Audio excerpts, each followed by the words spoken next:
Price the Lord. Praise the ഹല്ലേലൂയ. Lord.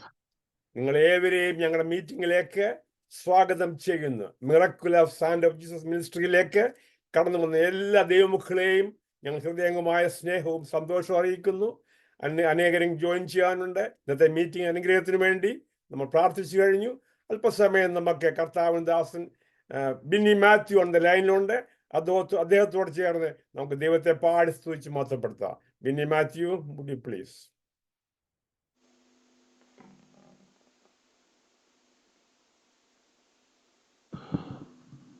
Hallelujah, ആമേൻ.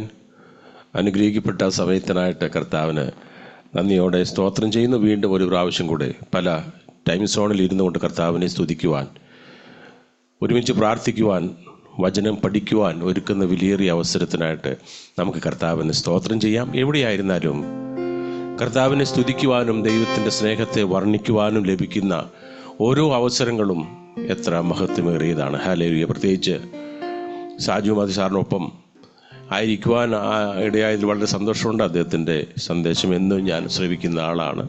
വളരെ അനുഗ്രഹമാണ്. കർത്താവേ, നമുക്കൊരു നിമിഷം നമ്മുടെ ഹൃദയങ്ങളുടെ ദൈവസന്നിധിയിലേക്ക് പകരാം. കർത്താവേ, അങ്ങനെ സ്നേഹിക്കുവാൻ ഞാൻ എന്താണുള്ളത്? പല കാലങ്ങളായി അങ്ങ് ഞങ്ങളെ തിരഞ്ഞെടുത്തതാ. ഞങ്ങളുടെ പുണ്യപ്രവൃത്തികളൊന്നുമല്ല, അവിടുത്തെ കൃപ ഒന്ന് മാത്രമാണ്. എന്നെ ഓർക്കുവാൻ, ഹല്ലേലൂയ, അങ്ങയെ സ്തുതിക്കുവാൻ എന്നിൽ എന്താണ് നീ കണ്ടത്? അവിടുത്തെ മക്കളായി തീരുവാൻ അങ്ങ് ഞങ്ങളെ സ്നേഹിച്ചല്ലോ. നമ്മുടെ ഹൃദയം നന്ദിയാലെന്ന് അറിയട്ടെ.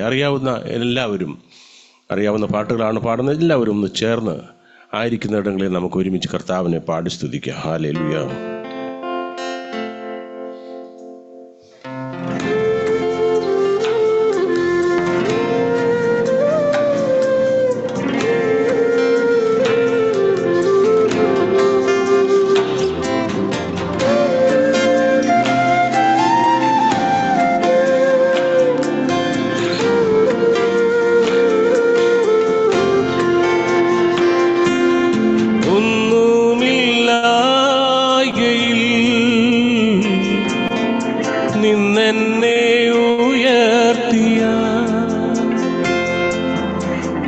സ്നേഹം ഓർക്കുമ്പോ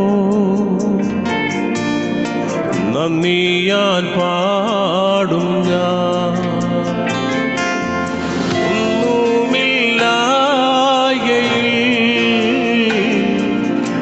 ഇന്നെന്നെ ഉയർത്തിയ നിൻ സ്നേഹം ഓർക്കുമ്പോ നന്ദിയാൽ പാടും. അങ്ങെന്നെ സ്നേഹിപ്പാൻ ഞാനെന്തുള്ളൂ നാഥാ? അങ്ങെന്നെ ഓർക്കുവാൻ എൻ ഗൃഹമെന്തുള്ളൂ?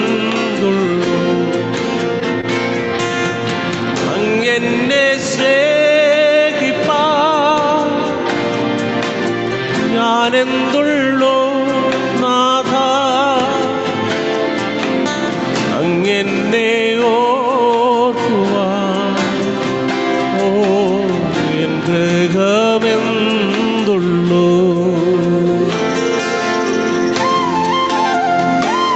നന്ദിയുള്ള ഹൃദയത്തോടെ ചേർന്ന് പാടാം. ഹല്ലേലൂയ. ദുഃഖത്തിൽ ആശ്വാസമായ കർത്താവിനെ ഒരുമിച്ച് സ്തുതിക്കാം.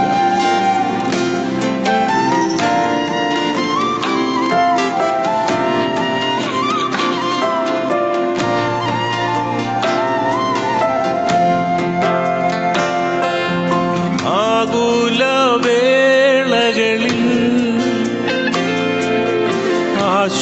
ആശ്വാസമായി നീ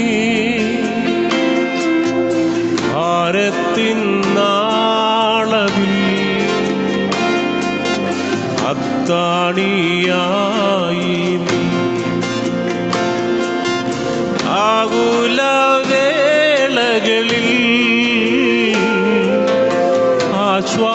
ആശ്വാസമായി നീ ഭാരത്തിൻ നാളവിൽ അത്താണിയായി. ചേർന്ന് പാടാമോ? അങ്ങെന്നെ സ്നേഹിപ്പാൻ ഞാനെന്തുള്ളൂ നാഥ, അങ്ങെന്നെ ഓർക്കുവാൻ എൻ ഗൃഹമെന്തുള്ളൂ. അങ്ങെന്നെ സ്നേഹിപ്പാൻ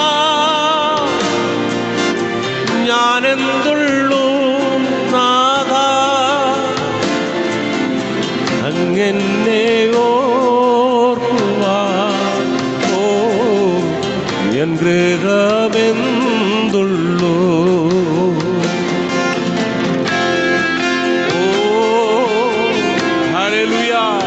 തലമുറ തലമുറയായി നമ്മുടെ സങ്കേതമായത് ആ സ്നേഹത്തിന്റെ ആഴം നമുക്കൊന്ന് വർണ്ണിക്കാം.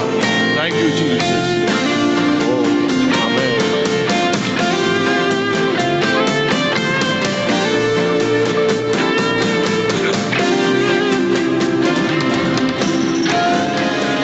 തലമുറയാ കരുതുന്ന ദൈവമേ, സ്നേഹത്തിനാഴം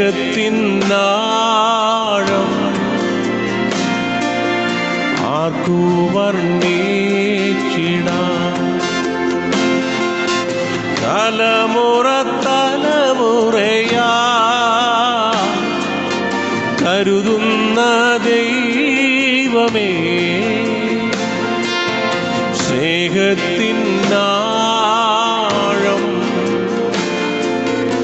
ആർക്കു വർണ്ണിച്ചിടാം. അങ്ങെന്നെ സ്നേഹിപ്പാൻ ഞാനെന്തുള്ളൂ നാഥ, അങ്ങെന്നെ ഓർക്കുവാൻ എൻ ഗൃഹമെന്തുള്ളൂ. അങ്ങെന്നെ സ്നേഹിപ്പാൻ ഞാനെന്തുള്ളൂ നാഥ, അങ്ങെന്നെ ഓർക്കുവാൻ എൻ ഗൃഹമെന്തുള്ളൂ. അങ്ങെന്നെ ഓർക്കുവാൻ എൻ ഗൃഹമെന്തുള്ളൂ.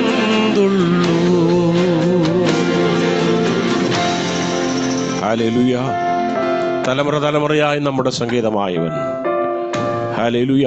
കാലാകാലങ്ങളിലായി നമ്മളെ വിളിച്ച് വേർതിരിച്ച ദൈവം അവൻ്റെ വേലയിലാക്കി വെച്ചിരിക്കുന്നു. അനേകർക്ക് ആശ്വാസമായി ദൈവരാജ്യത്തിൻ്റെ കെട്ടുപണിക്കായി കർത്താവ് പിന്നെയും നമ്മളെ തീർക്കട്ടെ.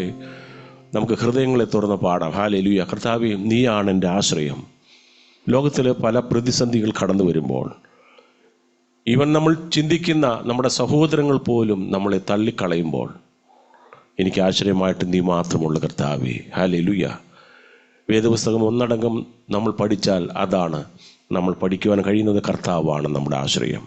ഹല്ലേലൂയ. വഴികളെല്ലാം അടയുമ്പോൾ അവൻ നമുക്ക് വേണ്ടി പുതിയ വഴികളെ തുറക്കുന്ന ദൈവമാണ്. ആരൊക്കെ തള്ളിക്കളഞ്ഞാലും നമ്മളെ മാർവോട് ചേർക്കുന്നത് നമ്മുടെ കർത്താവാണ്. നമുക്ക് പാടാം. കർത്താവേ, നീയാണ് എൻ്റെ ആശ്രയം. ഈ ലോകത്തിൽ വേറെ ആരും എനിക്കില്ല. ജീവിതം കൈപ്പേറുമ്പോൾ, ഹല്ലേലൂയ, എല്ലാവരും തള്ളിക്കളയുമ്പോൾ നീയാണ് എൻ്റെ ജീവിതം, നീയാണ് എൻ്റെ ആശ്രയം എന്ന് പാടാൻ കഴിയുമോ? ഒരുമിച്ച് പാടിക്കോട്ടെ. Thank you Jesus. ഹല്ലേലൂയ.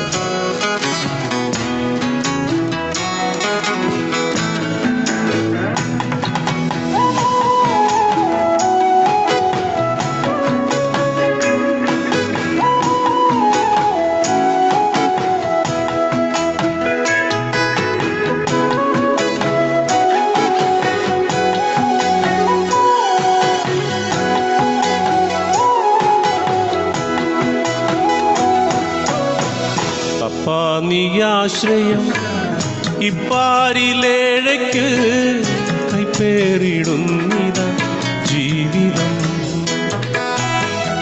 അപ്പാ നീയാശ്രയം ഇപ്പാരിലേഴയ്ക്ക് കൈപ്പേറിടുന്നിത ജീവിതം.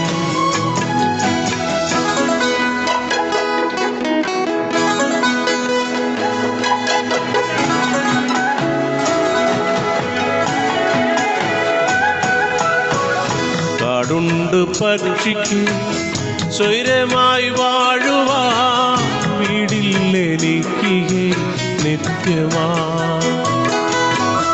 കാടുണ്ട് പക്ഷിക്ക് സ്വൈരമായി വാഴുവാ വീടില്ലെനിക്ക് നിത്യമാ. സ്വർപ്പുരിയിൽ നിത്യവീടഹോ അപ്പാ നീ ആശ്രയം ഇപ്പാരിലേഴയ്ക്ക് കൈപ്പേറിടുന്നിതാ ജീവിതം. അപ്പാ നീ ആശ്രയം ഇപ്പാരിലേഴയ്ക്ക് കൈപ്പേറിടുന്നിതാ ജീവിതം. ആമേൻ. ഹല്ലേലൂയ. Thank you Jesus.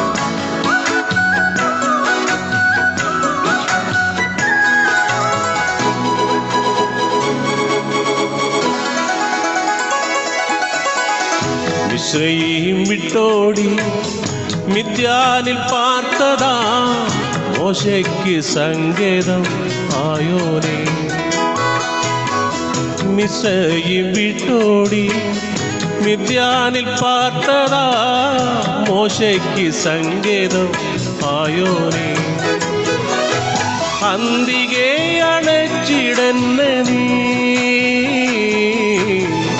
അപ്പാ നീ ആശ്രയം ഇപ്പാരിലേഴയ്ക്ക് കൈപ്പേറിടുന്നിതാ ജീവിതം. ഓ അപ്പാ നീ ആശ്രയം ഇപ്പാരിലേഴയ്ക്ക് കൈപ്പേറിടുന്നിതാ ജീവിതം. ഓ ആമേൻ. ഹല്ലേലൂയ.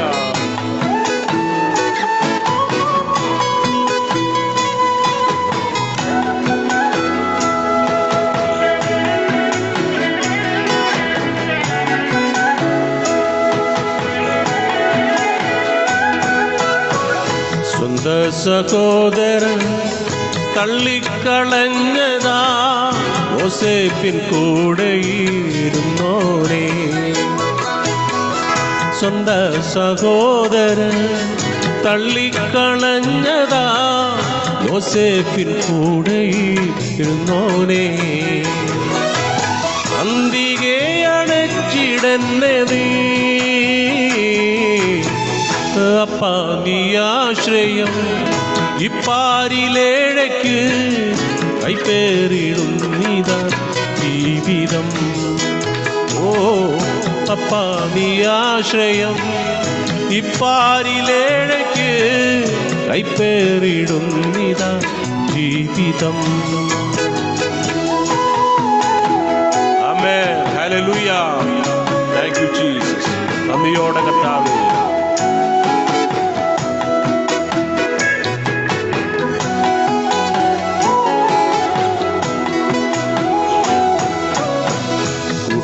കുടുംബക്കാർ തള്ളിക്കളഞ്ഞാലും അല്ലാതെ പോറ്റുന്നോരപ്പനെ.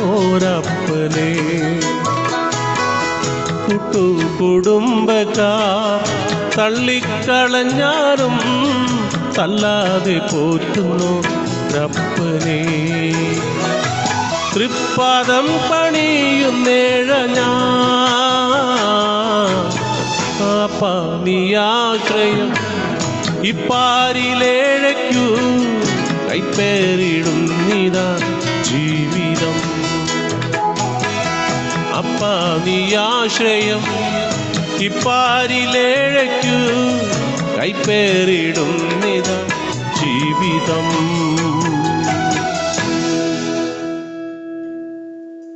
ആമേൻ. ഹല്ലേലൂയ. ജീവിതം കൈപ്പേറുമ്പോൾ, ആരും ആശ്രയമില്ലാതെ വരുമ്പോൾ നമ്മളെ തള്ളിക്കളയാത്തൊരു ദൈവം നമ്മോട് കൂടെയുണ്ട്. കർത്താവ് പറഞ്ഞു, ഞാൻ വേഗം വരും, നിങ്ങളെ ചേർക്കും. ഹല്ലേലൂയ. ലോകത്തിലെ കഷ്ടങ്ങൾ മറന്ന്, ദുഃഖങ്ങൾ മറന്ന് നമ്മൾ കർത്താവിനോടൊപ്പമായിരിക്കും. കാലം അതിൻ്റെ അവസാനത്തിലേക്ക് വരികയാണ്. നമ്മുടെ ഹൃദയം പ്രത്യാശയാലെന്ന് പറയട്ടെ. നമുക്കൊരു വലിയ പ്രത്യാശയുണ്ട്. നമ്മുടെ കർത്താവ് വരും. ലോകം അതിനായി ഒരുങ്ങിക്കഴിഞ്ഞു. ഹല്ലേലൂയ. യേശുരാജൻ വീണ്ടും വരും ശുദ്ധരെ ചേർക്കുവാൻ. ഈ പ്രത്യാശയുടെ ഗാനത്തിന് ചില വരികൾ നമുക്ക് ചേർന്ന് പാടാം. കഷ്ടമാകി ഒഴിഞ്ഞ് ദുഃഖമില്ലാതെ രാജനോടുകൂടെ വാഴുന്നൊരു സുദിനം നമ്മുടെ മുന്നിലുണ്ട്. ചേർന്ന് പാടാം. Thank you Jesus.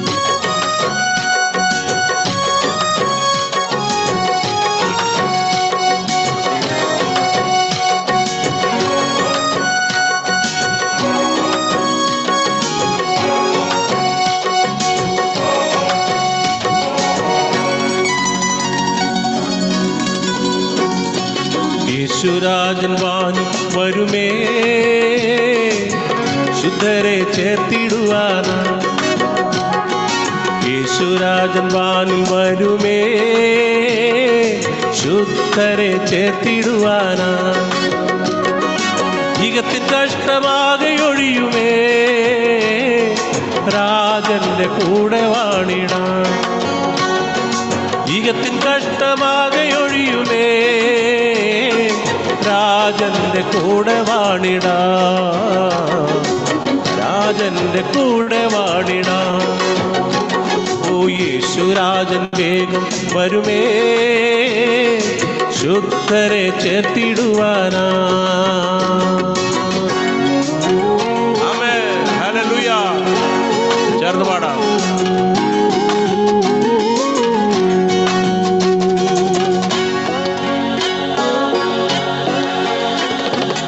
ഒരുങ്ങി നിൽക്കും തിരുസഭയെ നീ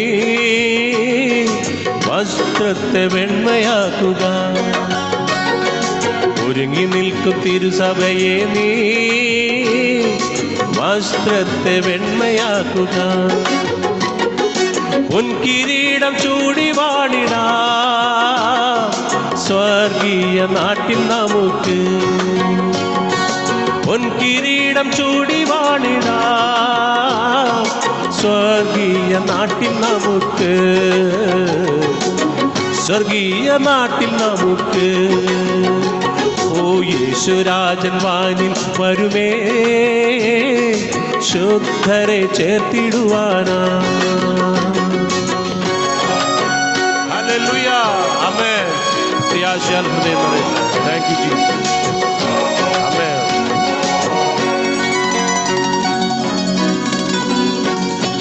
വാഗ്ദത്തമാം നാടുന്നക്കരെ കാണുന്നു ശോഭയോടെ ഞാൻ. വാഗ്ദത്തമാം നാടുന്നക്കരെ കാണുന്നു ശോഭയോടെ ഞാൻ. ദൂതർ സംഘം ചേർന്നു നിൽക്കുന്നേ മാടി വിളിച്ചിടുന്നേ. ദൂതർ സംഘം ചേർന്നു നിൽക്കുന്നേ മാടി വിളിച്ചിടുന്നേ. മാടി വിളിച്ചിടുന്നേ. യേശുരാജൻ വാനിൽ വരുമേ ശുദ്ധരെ ചേർത്തിടുവാനാ.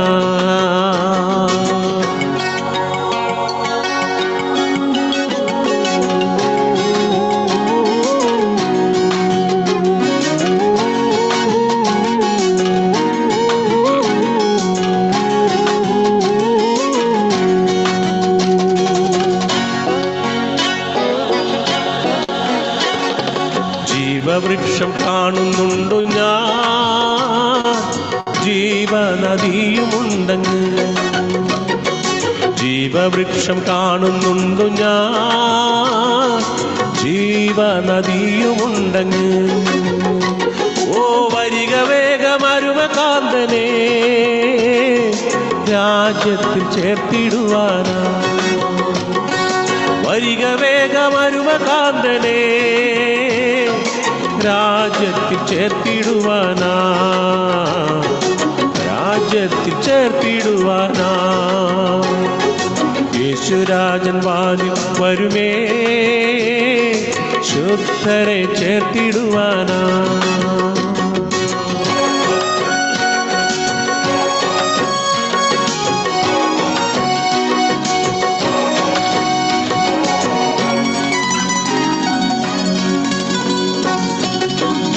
സംഘം ചേർന്നു പാടിടും ഇമ്പമാം ഗാനം കേൾക്കുന്നേ. ദൂത വൃദ്ധർ സംഘം ചേർന്നു പാടിടും ഇമ്പമാം ഗാനം കേൾക്കുന്നേ. എന്നിനി ഞാൻ ചേർന്നിടുമങ്ങ് എന്നു ഞാൻ പാടുമാ ഗീതം. എന്നിനി ഞാൻ ചേർന്നിടുമങ്ങ് എന്നു ഞാൻ പാടുമാ ഗീതം. എന്നു ഞാൻ പാടുമാ ഗീതം. യേശുരാജൻ വാനി വരുമേ ശുദ്ധരെ ചേർത്തിടുവാനാ. യേശുരാജൻ വാനി വരുമേ ശുദ്ധരെ ചേർത്തിടുവാനാ. ഇഹത്തിൽ കഷ്ടമാകെയൊഴിയുമേ ഓ രാജന്റെ കൂടെ വാണിടാം. ആമേൻ. കഷ്ടമാകെയൊഴിയുമേ രാജന്റെ കൂടെ വാണിടാം. രാജന്റെ കൂടെ വാണിടാം. യേശുരാജൻ വരുമേ ശുദ്ധരെ ചേർത്തിടുവാനാ. ഹല്ലേലൂയ. നമ്മുടെ പ്രത്യാശ അതാണ്. നമ്മൾ കാത്തിരിക്കുന്ന കർത്താവ് വേഗം വരും നമ്മളെ ചേർക്കുവാൻ. നമ്മുടെ ഹൃദയം പ്രത്യാശയാൽ നന്ദിയാർന്നേട്ടെ. ഒരു നിമിഷം കണ്ണുകളടയ്ക്കാം, പ്രാർത്ഥിക്കാം. പരിശുദ്ധനായ കർത്താവേ, കരുണയുടെ രാജാവേ, പല ടൈം സോണിൽ ഇരുന്നു കൊണ്ട് ഞങ്ങൾക്ക് ഒരുമിച്ച് അങ്ങേ പാടി സ്തുതിക്കുവാൻ, മാറ്റമില്ലാത്ത വചനം കേൾക്കുവാൻ ഞങ്ങൾക്കൊരുക്കിയ വിലയേറിയ അവസരത്തിനായിട്ട് നന്ദി പറയുന്ന കർത്താവേ, അനേകർക്ക് ലഭിക്കാതിരിക്കുന്ന മഹത്വമേറിയ പദവി ഞങ്ങൾക്ക് തന്നതിനായി നന്ദി കർത്താവെ. ഞങ്ങളെ ചേർക്കാൻ വരുന്ന കർത്താവിന് വേണ്ടി ഒരുങ്ങുവാൻ ഓരോ ദിവസവും ഞങ്ങളെ സഹായിക്കണമേ. ഇന്നത്തെ മീറ്റിംഗ് അനുഗ്രഹിച്ചാട്ട് കർത്താവെ, വചനത്തിൽ നിന്ന് പങ്കുവയ്ക്കുവാൻ നിന്റെ ദാസനെ നീ പിന്നെയും അനുഗ്രഹിക്കണമേ. കൃപ കൊണ്ട് മൂടണമേ. മഹത്വമെല്ലാം അങ്ങേക്ക് ക്രിസ്തുയേശുവിന്റെ അൻപേറിയ നാമത്തിൽ തന്നെ. സ്നേഹവന്ദനത്തെ അറിയിക്കുന്നു. ലോകത്തിന്റെ വിവിധ കോണുകളിൽ ഇരുന്നു കൊണ്ട് നമുക്ക് ഒരുമിച്ച് ദൈവത്തെ പാടി സ്തുതിക്കുവാനും കർത്താവിന്റെ സന്നിധിയിൽ വചനം കേൾക്കുവാനും ഒക്കെ ഒരുമിച്ച് കൂടി വന്നിരിക്കുന്നു നമ്മുടെ എല്ലാ ജീവിതത്തിൽ വലിയൊരു അനുഗ്രഹമായി തീരുമെന്ന് ഞാൻ വിശ്വസിക്കുന്നു. ഇന്ന് രാവിലെ കാലം എല്ലാവരെയും ക്രിസ്തുയേശുവിൽ സ്വാഗതം ചെയ്യുന്നു. ഇന്ന് നമ്മളോട് കൂടെ ഉള്ളത് ഒരു സ്പെഷ്യൽ ഗസ്റ്റ് ആണ്. അദ്ദേഹം ഒരു ബൈബിൾ ടീച്ചറാണ്. അതിലും ഉപരിയായി ആഫ്രിക്കൻ ഇരുണ്ട ഭൂഖണ്ഡമായ ആഫ്രിക്കയിലെ ഒരു മിഷനറിയാണ്. ഞാൻ വളരെ സ്നേഹപൂർവ്വം വിളിക്കുന്ന ക്രിസ്തുവിൽ പ്രസിദ്ധനായ മരുപ്പച്ച സാധിച്ചാൻ എന്നാണ് ഞങ്ങൾ വിളിക്കുന്നത്. അദ്ദേഹത്തെ ഈ മീറ്റിംഗിലേക്ക് സ്വാഗതം ചെയ്യുകയാണ്. എന്റെ കൊച്ചുപ്രായത്തിൽ കൊല്ലം AG ചർച്ചിലെ മെമ്പറാണ് ഞാൻ. എന്റെ കൊച്ചുപ്രായത്തിൽ വളരെ ഞങ്ങൾ ആകാംക്ഷയോടെ അദ്ദേഹത്തിന്റെ പ്രഭാഷണങ്ങൾ കേൾക്കാനൊക്കെ വളരെ താല്പര്യത്തോടു കൂടി ഞങ്ങൾ ഇരുന്നിട്ടുള്ള സമയങ്ങൾ ഞാൻ ഓർക്കുകയാണ്.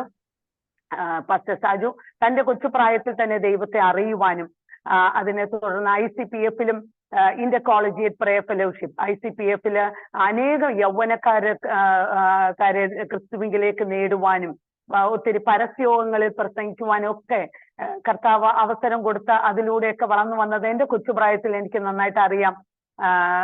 അദ്ദേഹത്തെ ഇന്നത്തെ മീറ്റിംഗിലേക്ക് സ്വാഗതം ചെയ്യുന്നു. അതുകൂടാതെ നോർത്ത് ഇന്ത്യയിലെ ജീസസ് മിഷൻ ഇന്ത്യ എന്ന പ്രവർത്തനത്തിലൂടെ നോർത്ത് ഇന്ത്യയിലെ വിവിധ സ്റ്റേറ്റുകളിൽ പ്രവർത്തിപ്പാനും ഗ്രാമങ്ങളിൽ ഒത്തിരി റിമോട്ടായിട്ടുള്ള വില്ലേജുകളിൽ പ്രവർത്തിക്കാൻ അവരിൽ ഒരാളായി അവിടെ പ്രവർത്തിച്ചിട്ടുള്ളത് വ്യക്തിയാണ്.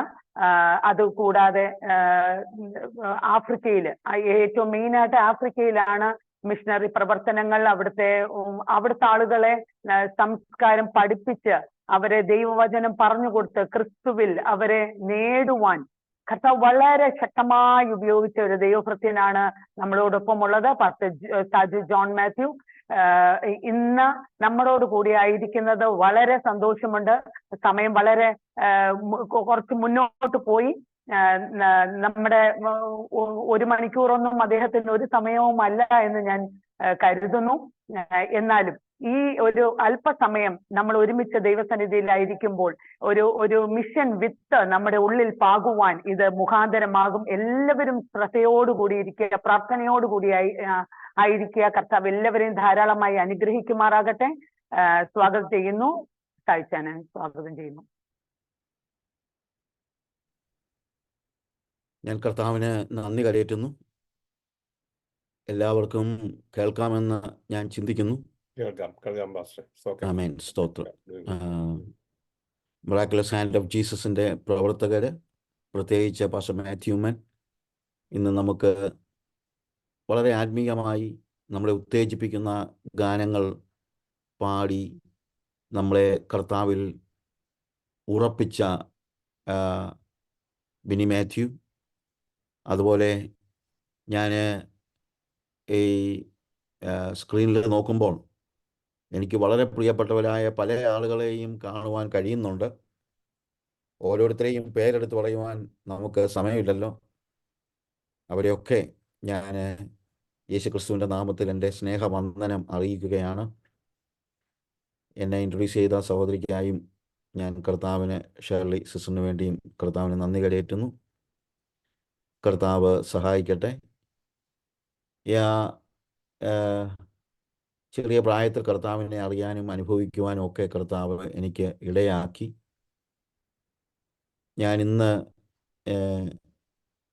ശരിക്കും ഇവിടെ മിഷൻ്റെ വലിയ വലിയ കാര്യങ്ങളൊന്നും പറയാൻ ഉദ്ദേശിക്കുന്നില്ല. ദൈവത്തിൻ്റെ കരുണയാൽ ഞാൻ ബേസിക്കലി ദൈവം എന്നെ വിളിച്ചത് ഒരു ബൈബിൾ ടീച്ചറായിട്ടാണ്. അങ്ങനെ ഞാൻ ICPF-ഉമായിട്ടുള്ള ബന്ധത്തിലായിരുന്നു. അന്നും ടീച്ചിങ് ആയിരുന്നു എൻ്റെ പ്രധാനപ്പെട്ട ഒരു കാര്യം. അങ്ങനെ വർഷങ്ങൾ കോളേജ് സ്റ്റുഡൻസിനിടയ്ക്കും സഭകളിലും ബൈബിൾ സ്കൂളിലും ഒക്കെ ആയിട്ട് പഠിപ്പിക്കുകയും ഒക്കെ ചെയ്തുകൊണ്ടിരുന്നതായ സമയത്ത് പിന്നെ എഴുത്തും, മരിപ്പച്ച സാജു എന്ന് പറഞ്ഞല്ലോ, മരിപ്പച്ച മാസിക ഞാനാണ് തുടങ്ങിയത്. അത് 45 വർഷം മുമ്പ് തുടങ്ങിയതാണ്. അതിനുശേഷം കർത്താവ് എന്നോട് ആ മിനിസ്ട്രി വിട്ട് പുതിയ പ്രവർത്തന മേഖലകളിലേക്ക് കർത്താവ് എന്നെ നടത്തുകയായിരുന്നു. അതിനുശേഷം അത് വേറെ ഒരു സഹോദരൻ അത് ഏറ്റെടുത്ത് നടത്തുകയുണ്ടായി. എന്നാൽ അങ്ങനെ പ്രത്യേകിച്ചും കേരളത്തിലും വടക്കേ ഇന്ത്യയിലെ മലയാളി സഭകളിലുമൊക്കെ ആയിട്ട് ഞാനിങ്ങനെ സന്തോഷത്തോടെ കംഫർട്ടബിളായിട്ട് മിനിസ്ട്രി ചെയ്തുകൊണ്ടിരിക്കുന്ന സമയത്താണ് കർത്താവ് എന്നെ നോർത്ത് ഇന്ത്യയിലേക്ക് വിളിക്കുന്നത്. അതിനു മുമ്പ് ഞാൻ നോർത്ത് ഇന്ത്യയിൽ പോയിട്ടുണ്ട്. എനിക്ക് ഒരിക്കലും ഒരു എക്സ്പീരിയൻസ് ഉണ്ടായി. ഞാൻ ഇറ്റാർസിയിലെ ബൈബിൾ സ്കൂളിൽ പഠിപ്പിച്ചിട്ടുണ്ട്. ആ സമയത്ത് ഞാൻ നർമ്മദാ നദിയുടെ തീരത്ത് ഇങ്ങനെ നടന്നു പോയിക്കൊണ്ടിരിക്കുമ്പോൾ ഒരു കാഴ്ച കണ്ടു. അത് ഈ നർമ്മദാ നദിയുടെ സംഗമസ്ഥാനത്ത്, അത് വേറൊരു നദിയുമായിട്ട് ഇങ്ങനെ കൂടുന്ന സ്ഥലത്ത് ചെന്ന്, അപ്പോൾ ആളുകൾ അവിടെ കേൾക്കാമല്ലോ അല്ലേ? കേൾക്കാം പാസ്റ്റർ. ഗുഡ്. ഈ ആളുകൾ നിലത്ത് കിടന്ന് അളന്നളന്ന് അവരങ്ങ് കിടക്കുക, കിടന്നിട്ട് എഴുന്നേൽക്കുക, എഴുന്നേറ്റിട്ട് പിന്നെയും കൈ എവിടെ ഇരുന്നോ അവിടെ തൊട്ട് പിന്നെയും കാല് വെച്ച് കിടക്കുക. അങ്ങനെ കിടന്ന് അളന്നളന്ന് ഈ നർമ്മദാ നദിയുടെ സംഗമസ്ഥാനത്ത് ചെന്ന് സ്പർശിക്കുന്ന ഒരു പതിവുണ്ട്. അപ്പോൾ ഞാനവിടെ ഇങ്ങനെ നോക്കിയപ്പോൾ ഒരു സ്ത്രീ അങ്ങനൊരു നേർച്ച നേർന്ന് നടന്ന് വരിക, അളന്നളന്ന് കിടന്ന് എഴുന്നേറ്റ് വരികയാണ്. പക്ഷേ കുറച്ച് കഴിഞ്ഞപ്പോൾ ഉണ്ടായ ഒരു പ്രശ്നം, അവർക്ക് തനിയെ നടക്കാനോ എഴുന്നേൽക്കാനോ കഴിയാത്ത ഒത്തിരി ദൂരമായി, അവരുടെ വീട്ടിൽ നിന്ന് ഒത്തിരി ദൂരെയാണ്. അപ്പോൾ കുറച്ച് പേര് അവരെ ഹെൽപ്പ് ചെയ്യാൻ വന്നിരിക്കുകയാണ്. ഇവരങ്ങ് കിടക്കും, കിടന്നു കഴിഞ്ഞാൽ അവർക്ക് എഴുന്നേൽക്കാൻ വയ്യ. പിന്നെ അവരെ വലിച്ചെഴുന്നേൽപ്പിച്ച് പിന്നെയും കിടത്തും. അങ്ങനെ നടന്ന് കിടന്ന് സ്വയം അളന്ന്, ശരീരം കൊണ്ട് അളന്ന് വരുന്ന ഒരു കാഴ്ച ഞാൻ കണ്ടു. എനിക്ക് ഭയങ്കര സങ്കടം തോന്നി.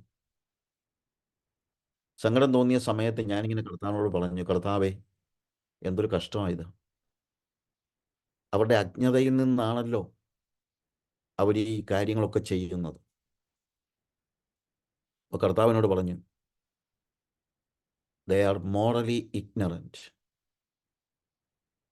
അപ്പോൾ യോനായുടെ പ്രവചനത്തിൽ നിന്ന് കർത്താവ് എന്നോട് സംസാരിച്ചു. നേരത്തെയും ഞാൻ ആ ഭാഗം വായിച്ച് ദൈവം എന്നോട് ഇടപെട്ടതാണ്. കർത്താവ് യോനായോട് ചോദിക്കുന്ന ഒരു ചോദ്യം. യോന കർത്താവ് പറഞ്ഞത് കേട്ട് നിനവയിൽ ചെന്നു. നിനവയിൽ അവൻ പോയി പ്രസംഗിച്ചു. അതുതന്നെ ഒത്തിരി കഷ്ടപ്പെട്ട് അവനെ ദൈവം അവിടെ കൊണ്ടുപോയതാ. അവൻ പോകാനുള്ള മനസ്സില്ലായിരുന്നു. എന്നാലും അവിടെ ചെന്നു. അവിടെ ചെന്ന് അവൻ ചിന്തിച്ചത് ഈ പട്ടണത്തെ ദൈവം നശിപ്പിക്കുമെന്ന്. അങ്ങനെ പറഞ്ഞത്, പ്രവചിച്ചത് അങ്ങനെ. കർത്താവ് അവനോട് പറഞ്ഞതിനപ്പുറത്ത് കയറി അവനങ്ങ് പറഞ്ഞു, പട്ടണത്തെ നശിപ്പിക്കും. മാനസാന്തരപ്പെടണമെന്നുള്ളൊരു ദൂത് പറയുന്നില്ല. പക്ഷെ അവർ മാനസാന്തരപ്പെട്ടു. അവർ മാനസാന്തരപ്പെട്ട് കഴിഞ്ഞപ്പോൾ ദൈവം അനുതപിച്ചു എന്ന് എഴുതിയിരിക്കുന്നത്. അതായത് ദൈവം പറഞ്ഞു, ഇനി ഞാൻ ഇവരെ നശിപ്പിക്കത്തില്ല. ഇത് യോനയ്ക്ക് അനിഷ്ടമായി. യോന പറഞ്ഞു, ആഹാ, ഇനി ഇവന്മാരെ വെച്ചോണ്ടിരിക്കാനാണോ? ഇവന്മാരെ നശിപ്പിക്കുമെന്ന് ഞാൻ ഇവന്മാരോട് പറഞ്ഞു വച്ചിരിക്കുക. ഇനിയിപ്പോൾ ഞാൻ പറഞ്ഞതിന് അർത്ഥമില്ലാതെ വരുമല്ലോ എന്ന് പറഞ്ഞ് പിണങ്ങിപ്പോയി ഒരു പട്ടണത്തിന് പുറത്ത് പോയി കിടന്നു. നല്ല കാറ്റ്, ചൂട് കാറ്റ്. അപ്പോൾ ദൈവം അവനൊരു തണൽ കൊടുത്തു, ഒരു ആവണക്കിൻ്റെ തണൽ. പക്ഷെ പിറ്റേ ദിവസം ആവണക്കം ഉണങ്ങിപ്പോയി. ആവണക്കം ഉണങ്ങിപ്പോയി കഴിഞ്ഞപ്പോൾ അവൻ പിന്നെയും ദൈവത്തോട് കോപിച്ചു. കോപിച്ചു കഴിഞ്ഞപ്പോൾ കർത്താവ് ചോദിച്ചു, എടാ, നീ കോപിക്കുന്നത് ശരിയാണോ? ആ, ഞാൻ ചത്താലും എൻ്റെ കോപം മാറത്തില്ല. ഞാൻ മരിക്കുവോളം ഞാൻ കോപിച്ചാലും അതിനകത്ത് കുഴപ്പമൊന്നുമില്ല. അങ്ങനെ കോപിക്കാം, എനിക്ക് കോപിക്കാം. എന്ന് ചോദിച്ചു, നിന്റെ കൺസേൺ എന്താണ്? ഇന്നലെ ഇല്ലാതിരുന്നതും ഇന്നലെ മുളച്ചു വന്നതും ഇന്ന് നഷ്ടപ്പെട്ടതുമായ ഒരു ആവണക്ക് നിമിത്തമാണോ നീ കോപിക്കുന്നത്? അതാണോ നിന്റെ കൺസേൺ? നിന്റെ കംഫർട്ട്സ് ആണോ നിന്റെ കൺസേൺ? നിന്റെ സൗകര്യങ്ങളാണോ നിന്റെ കൺസേൺ? എന്നാൽ എൻ്റെ കൺസേൺ മറ്റൊന്നാണ്. എന്താണ്? ഇടം കൈ വലം കൈ തിരിച്ചറിയാത്ത 1,00,000 ചില്ലുവാനും ജനങ്ങളും മൃഗങ്ങളും ഈ പട്ടണത്തിലുണ്ട്. എൻ്റെ കൺസേൺ ജനങ്ങളാണ്. അവരുടെ പ്രത്യേകത എന്താണ്? They are morally ignorant. ഇടം കൈയും വലം കൈയും തിരിച്ചറിയത്തില്ല. ധാർമ്മികമായി അന്ധരായ ആളുകൾ, അവരാണ് എൻ്റെ കൺസേൺ. ഇതെന്നോട് കർത്താവ് പറഞ്ഞു, എന്തുകൊണ്ടാണ് ഇവരിങ്ങനെ സ്വയം അളന്നും എല്ലാ തരത്തിലും മണ്ടത്തരമെന്ന് നമ്മൾ പറയുന്ന പല കാര്യങ്ങൾ ഇവർ ചെയ്യുന്നത് എന്തുകൊണ്ടാണ്? Because they are morally ignorant. അവർക്കറിയില്ല സത്യം എന്താണ് എന്നുള്ളത്. അവർക്കറിയില്ല. അതാണ് അവരിങ്ങനെ ചെയ്യാൻ കാര്യം. അതുകൊണ്ട് നീ ചെന്ന് അവരോട് പറയണം, ഈ സത്യം അറിയിക്കണം. അങ്ങനെ 30 വർഷം മുമ്പ് ഞാൻ കർത്താവിൻ്റെ ശബ്ദം കേട്ട് വടക്കേ ഇന്ത്യയിലേക്ക് പോകാനായിട്ട്, വടക്കേ ഇന്ത്യ നേരത്തെയും പോയിട്ടുണ്ട്, എങ്കിലും അങ്ങനെയാണ് ജീസസ് മിഷൻ തുടങ്ങുന്നത്. ഹല്ലേലൂയ. ദൈവകൃപയാൽ കർത്താവ് പ്രവർത്തനത്തെ വ്യാപിപ്പിച്ചു. പക്ഷേ ഇപ്പം നിങ്ങൾക്ക് അറിയാവുന്നതുപോലെ ഒത്തിരി പ്രതിസന്ധികളുണ്ട്, പ്രയാസങ്ങളുണ്ട്. അത് ഞാൻ പറയുന്നത് മറ്റൊന്നിനുമല്ല. പ്രാർത്ഥിക്കണം, അല്ലാതെ നമുക്ക് വേറെ ഒന്നും ചെയ്യാനായിട്ട് കഴിയില്ല. ഒത്തിരി പ്രാർത്ഥന. നമുക്ക് പല സ്റ്റേറ്റുകളിൽ പ്രവർത്തനങ്ങളുണ്ട്. പലയിടത്തും നമ്മുടെ മിഷണറിമാർ ജയിലിൽ കിടക്കേണ്ടി വന്നു. ഇപ്പോഴും കേസുകൾ നടക്കുകയാണ്. പ്രത്യേകം ആ വിഷയങ്ങളെ ഓർത്ത് പ്രാർത്ഥിക്കുക. അങ്ങനെ വടക്കേ ഇന്ത്യയിലായിരുന്ന സമയത്ത് വീണ്ടും ഒരിക്കൽ ഞാൻ പ്രാർത്ഥിച്ചുകൊണ്ടിരുന്നപ്പോൾ കർത്താവിനോട് ആഫ്രിക്കയ്ക്ക് പോകാൻ പറഞ്ഞു. ഒരു മനുഷ്യനെ പോലും അറിയാൻ വയ്യാതെ, അവിടുത്തുകാരനായ ഒരാളെ പോലും അറിയാൻ വയ്യാതെ ഞാൻ ആഫ്രിക്കയ്ക്ക് പോയത്. അവിടെയും ദൈവം സഹായിക്കുന്നു. ദൈവം സഹായിക്കുന്നു എന്നുള്ളതേ ഉള്ളൂ. അല്ലാതെ ഇതൊന്നും കഴിവുകൾ കൊണ്ടുള്ളതല്ല, കൃപ കൊണ്ടാണ്. ഇന്ന് പാട്ട് പാടിയപ്പോഴും ബിനി ബ്രദർ പാടിയപ്പോൾ ആ കൃപയുടെ മാഹാത്മ്യം നമ്മളെ പാടി കേൾപ്പിച്ചല്ലോ. എല്ലാം കൃപയാണ്, അല്ലാതെ വേറെ ഒന്നുമില്ല. അതുകൊണ്ട് ആ കൃപ അനുഭവിപ്പാൻ ദൈവം നമ്മളെ സഹായിക്കട്ടെ എന്ന് ഞാൻ പ്രാർത്ഥിക്കുന്നു. ഇന്ന് ഒരു ആശ്വാസത്തിൻ്റെയും പ്രതീക്ഷയുടെയും ഒക്കെ ഒരു സന്ദേശം നൽകാനാണ് ദൈവം എന്നോട് കൽപ്പിച്ചിരിക്കുന്നത്. ശരിയായ നിലയിൽ ദൈവം നമ്മളോട് ഇടപെടുന്നതിന്, ആ ഇടപെടുമ്പോൾ നമുക്കുണ്ടാകുന്ന ആ ദൈവ സാന്നിധ്യത്തിൻ്റെ പ്രത്യേകത. 34 സങ്കീർത്തനത്തിലെ ചില കാര്യങ്ങൾ ഒന്ന് നമുക്ക് വായിക്കാം. സങ്കീർത്തനങ്ങൾ 34 അതിൻ്റെ 4. ഞാൻ യഹോവയോട് അപേക്ഷിച്ചു, അവൻ എനിക്ക് ഉത്തരമരുളി, എൻ്റെ സകല ഭയങ്ങളിൽ നിന്നും എന്നെ വിടുവിച്ചു. അവങ്കിലേക്ക് നോക്കിയോർ പ്രകാശിതരായി, അവരുടെ മുഖം ലജ്ജിച്ചു പോയതുമില്ല. ഈ എളിയവൻ നിലവിളിച്ചു, യഹോവ കേട്ടു, അവൻ്റെ സകല കഷ്ടങ്ങളിൽ നിന്നും അവനെ രക്ഷിച്ചു. യഹോവയുടെ ദൂതൻ അവൻ്റെ ഭക്തന്മാരുടെ ചുറ്റും പാളയമിറങ്ങി അവരെ വിടുവിക്കുന്നു. ഇവിടെ ഈ വ്യത്യാസം എന്താണെന്ന് ചോദിച്ചാൽ, 4-ാം വാക്യത്തിൽ നമ്മൾ കാണുന്നത്, ഞാൻ യഹോവയോട് അപേക്ഷിച്ചു, അവൻ എനിക്ക് ഉത്തരമരുളി, എൻ്റെ സകല ഭയങ്ങളിൽ നിന്നും എന്നെ വിടുവിച്ചു. ഭയങ്ങളിൽ നിന്ന്.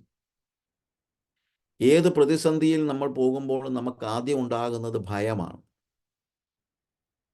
എന്നാൽ ഭയങ്ങളിൽ നിന്ന് മാത്രമല്ല, 6-ാമത്തെ വാക്യത്തിൽ ഈ എളിയവൻ നിലവിളിച്ചു, യഹോവ കേട്ടു, അവൻ്റെ സകല കഷ്ടങ്ങളിൽ നിന്നും അവനെ രക്ഷിച്ചു. നമുക്ക് ഭയത്തിൽ നിന്നും വിടുതൽ ആവശ്യമുണ്ട്. എന്നാൽ അത് മാത്രം പോരാ, കഷ്ടങ്ങളിൽ നിന്നും വിടുതൽ ആവശ്യമുണ്ട്. ഇന്നെൻ്റെ വാക്ക് കേൾക്കുന്ന എല്ലാവരോടും എനിക്ക് പറയാനുള്ളത്, നമുക്കൊക്കെ പ്രതിസന്ധികളുണ്ട്, പ്രയാസങ്ങളുണ്ട്. ആ പ്രയാസങ്ങളും പ്രതിസന്ധികളും അനുഭവിക്കുന്നവരോടാണ് ഞാൻ സംസാരിക്കുന്നതെന്ന് എനിക്കറിയാം.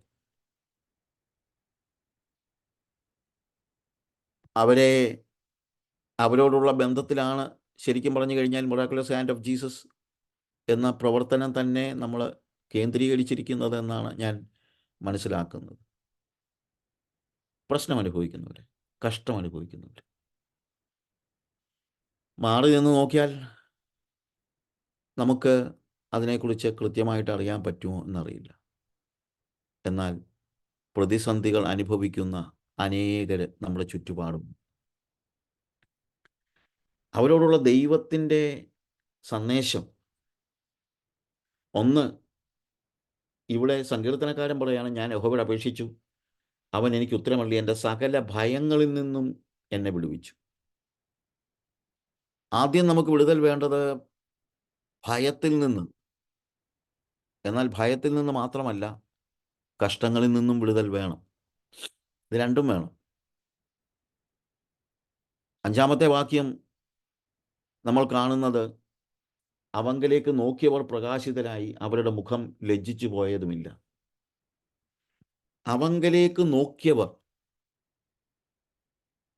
പ്രതിസന്ധിയുടെ സമയത്ത് കർത്താവിങ്കലേക്ക് നോക്കുന്നവരുടെ മുഖം പ്രകാശിതമായിത്തീരുന്നു. പ്രതിസന്ധികളിലേക്ക് നോക്കിയാൽ നമ്മൾ ഭീതിതരായിരിക്കും. നമ്മുടെ നോട്ടം കർത്താവിങ്കിലേക്കാക്കുമ്പോഴാണ് നമ്മുടെ ഭീതി അവസാനിക്കുന്നത്. പലപ്പോഴും നമ്മുടെ പ്രശ്നം എന്താണെന്ന് ചോദിച്ചാൽ, പ്രതിസന്ധികൾ വരുമ്പോൾ, പ്രശ്നങ്ങൾ വരുമ്പോൾ നമ്മൾ പ്രശ്നത്തിലേക്ക് നോക്കുന്നു എന്നുള്ളതാണ് പ്രധാന പ്രശ്നം. ദൈവത്തെങ്കിലേക്ക് നോക്കേണ്ടതിന് പകരം പ്രശ്നങ്ങളിലേക്ക്, സാഹചര്യങ്ങളിലേക്ക് നോക്കുമ്പോൾ എന്താ സംഭവിക്കുന്നത്? നമ്മൾ ഭീതിതരായിത്തീരുന്നു എന്നാണ് നമുക്ക് മനസ്സിലാക്കാൻ കഴിയുന്നത്. എന്നാൽ നോട്ടമൊന്ന് മാറിയാൽ, പ്രശ്നങ്ങളിലേക്ക് നോക്കുന്നതിന് പകരം നമ്മൾ യേശുവിങ്കലേക്ക് നോക്കിയാൽ, യഹോവയിങ്കലേക്ക് നോക്കിയാൽ, നമ്മുടെ ഭയങ്ങളിൽ നിന്ന് നമുക്ക് വിടുതൽ ലഭിക്കുന്നതാണ് നമ്മൾ കാണുന്നത്. ഈ വേദഭാഗവുമായി ബന്ധപ്പെടുത്തി ഞാനൊരു കഥ പറയാറുണ്ട്. അത് അലക്സാണ്ടർ രാജകുമാരൻ്റെ ഒരു കഥയാണ്. അലക്സാണ്ടർ രാജകുമാരൻ ഒരു ടീനേജ് ബോയ് ആയിരുന്ന സമയത്ത്, ഒരു ചെറിയ പയ്യനായിരുന്നു, 10-15 വയസ്സിൽ താഴെ ഉണ്ടായിരുന്ന സമയത്ത്,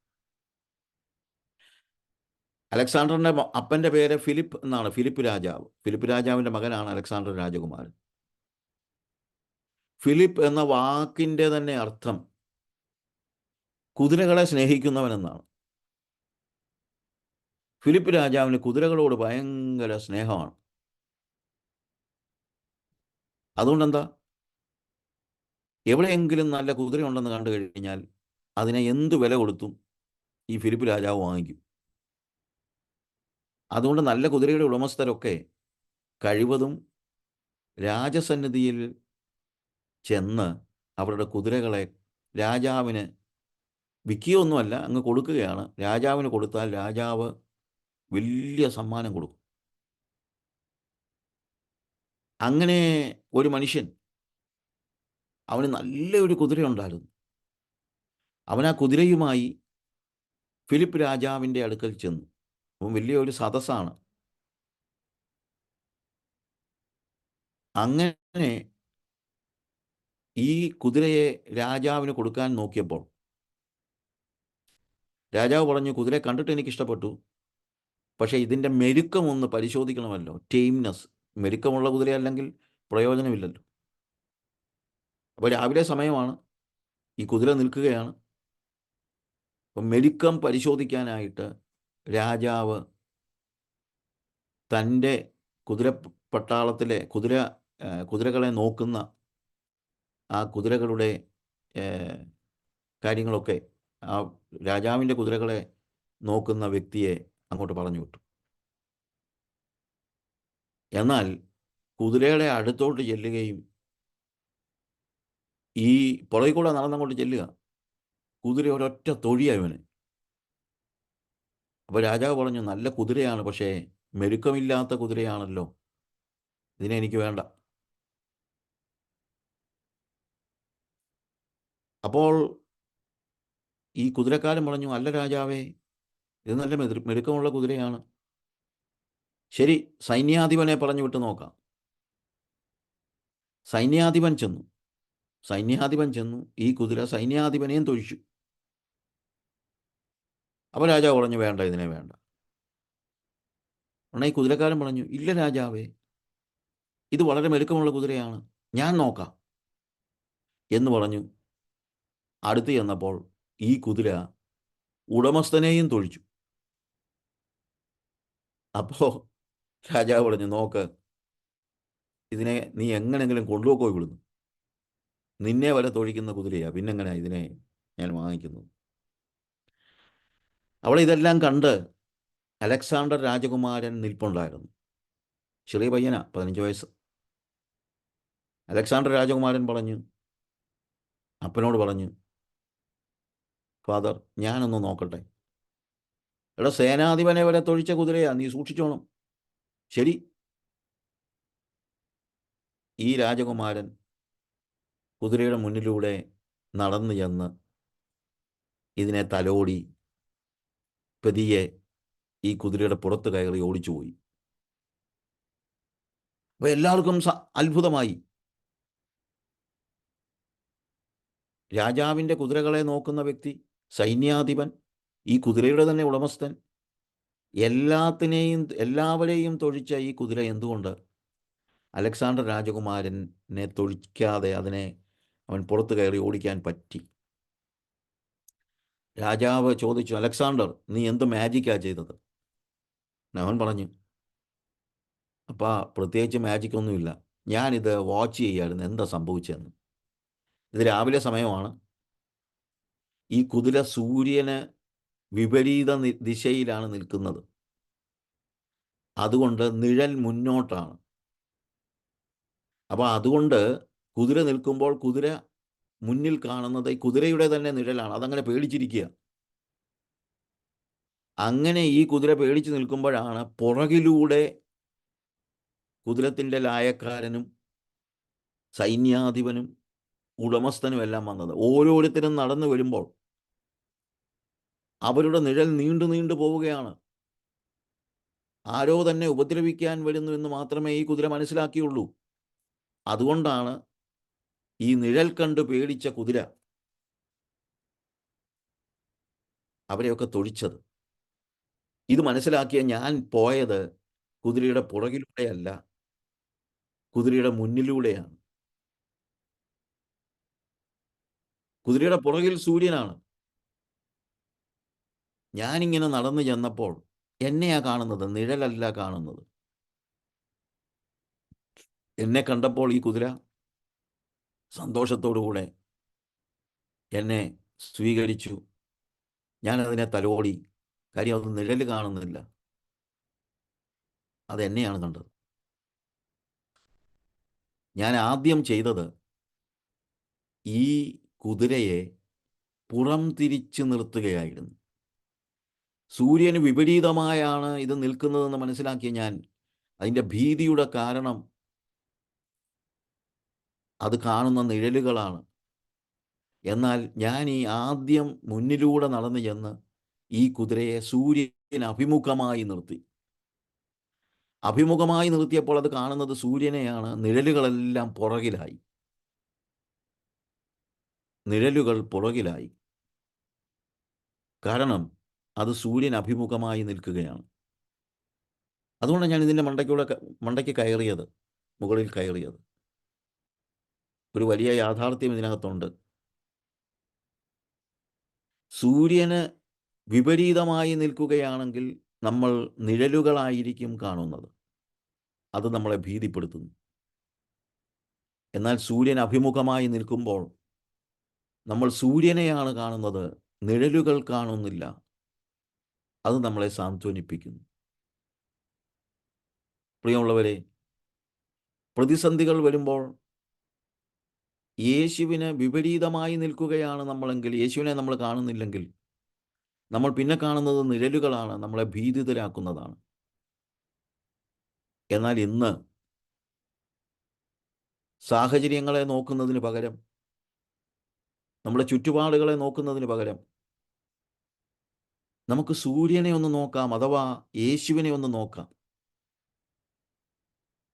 യേശുവിന് അഭിമുഖമായി നിൽക്കുകയാണെങ്കിൽ നമ്മുടെ ഭീതികളെല്ലാം മാറിപ്പോകും. പ്രതിസന്ധികൾ വരുമ്പോൾ, പ്രയാസങ്ങൾ വരുമ്പോൾ നമ്മൾ പ്രതിസന്ധികളെ അല്ല കാണേണ്ടത്, പ്രത്യുത നമ്മുടെ കർത്താവിനെയാണ്. അവിടെ എഴുതിയിരിക്കുന്നത്, അവങ്കലേക്ക് നോക്കിയവർ പ്രകാശിതരായി, അവരുടെ മുഖം ലജ്ജിച്ചു പോയതുമില്ല. അവങ്കലേക്ക് നോക്കിയവർ, യേശുവിങ്കലേക്ക് നോക്കുന്നവർ പ്രകാശിതരായിത്തീരുന്നു. കാര്യം, യേശുവിൻ്റെ പ്രകാശം അവരുടെ മുഖത്ത് പതിക്കുകയാണ്. അവർ പ്രകാശിതരായിത്തീരുകയാണ്. അവരുടെ മുഖം ലജ്ജിച്ചു പോയതുമില്ല. അവർ ആശ്വാസം പ്രാപിക്കുന്നു. കാരണം യേശുവിന് അഭിമുഖമായി നിൽക്കുന്നവരാണവർ. ചുറ്റുപാടുകളെ അല്ല അവർ കാണുന്നത്, പ്രത്യുത യേശുവിനെയാണ്.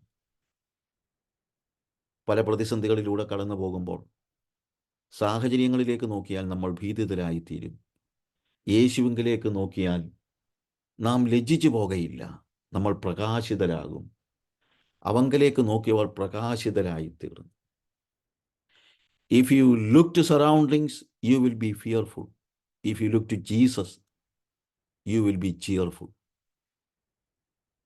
ചുറ്റുപാടുകളിലേക്ക് നോക്കിയാൽ നിങ്ങൾ ഭീതിതരായിത്തീരും. യേശുവിലേക്ക് നോക്കിയാൽ നിങ്ങൾ പ്രകാശിതരായിത്തീരും. അതുകൊണ്ട് പ്രകാശിതരായിത്തീരുവാൻ നമുക്ക് കഴിയണമെങ്കിൽ നമ്മൾ യേശുവിലേക്ക് നോക്കണം. ഒരു പാരഫ്രൈസ്ഡ് വേർഷനിൽ ഇത് എഴുതിയിരിക്കുന്നത്, അവങ്കിലേക്ക് നോക്കിയവർ പ്രകാശിതരായി എന്നതിനേക്കാൾ അവിടെ എഴുതിയിരിക്കുന്നത്, look to him and be radiant, your face shall not be ashamed. Look to him, അവങ്കിലേക്ക് നോക്കുക, പ്രകാശിതരായിത്തീരുക. ഒരു എക്സോർട്ടേഷൻ പോലെയാണ്, ഒരു പ്രബോധനം പോലെയാണ്. അവിടെ പറയുകയാണ്, നിന്റെ പ്രതിസന്ധികളിൽ, പ്രയാസങ്ങളിൽ നീ ഭീതിതനാണോ? 4-ാം വാക്യത്തിൽ കാണുന്നു, എൻ്റെ സകല ഭയങ്ങളിൽ നിന്നും. അതാണ് ഏറ്റവും വലിയ പ്രശ്നം ഇന്ന്. ഇന്ന് പ്രശ്നങ്ങൾ നമ്മളെ ഭയപ്പെടുത്തുന്നു, കാര്യങ്ങൾ നമ്മളെ ഭയപ്പെടുത്തുന്നു. അപ്പോൾ സങ്കീർത്തനക്കാരൻ പറയുകയാണ്, നിന്റെ നോട്ടം ഒന്ന് മാറ്റ്. സാഹചര്യങ്ങളെ നോക്കുന്നതിന് പകരം നീ യേശുവിനെ ഒന്ന് നോക്ക്. Look to him and be radiant. നിന്റെ മുഖം പ്രകാശിതമായി തീരും. അവങ്കിലേക്ക് നോക്കുക, പ്രകാശിതരായിത്തീരുക. അപ്പോൾ ഒരു സ്റ്റേറ്റ്മെൻ്റ് അത്. ആ സ്റ്റേറ്റ്മെൻറ്റ് പറയുമ്പോൾ ഒരുപക്ഷെ സ്വാഭാവികമായും ആ സ്റ്റേറ്റ്മെന്റ് കേൾക്കുന്നവർ ചോദിക്കും, അത് നിനക്കെങ്ങനെ അറിയാം? അവങ്കിലേക്ക് നോക്കുക, പ്രകാശിതരായി തീരുക. നീ അവങ്കിലേക്ക് നോക്കിയാൽ പ്രകാശിതനായി തീരുമെന്ന് നിനക്കെങ്ങനെ അറിയാം? അടുത്ത വാക്യം സങ്കീർത്തനക്കാരൻ പറയാണ്, അത് എനിക്കെങ്ങനെ ആണെന്ന് അറിയാമെന്നോ?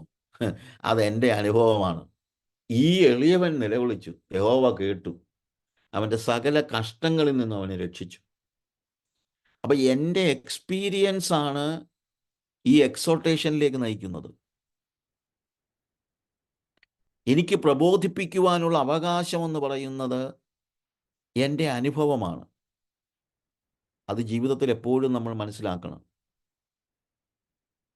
നമ്മൾ മറ്റുള്ളവരോട് യേശുവിനെക്കുറിച്ച് പ്രബോധിപ്പിക്കാൻ പരിശ്രമിക്കുമ്പോൾ നമ്മൾ മനസ്സിലാക്കണം, അതിനുള്ള അവകാശം നമ്മൾ യേശുവിൽ നിന്ന് പ്രാപിച്ച ആ സാന്ത്വനമാണ്, നമ്മുടെ അനുഭവമാണ്.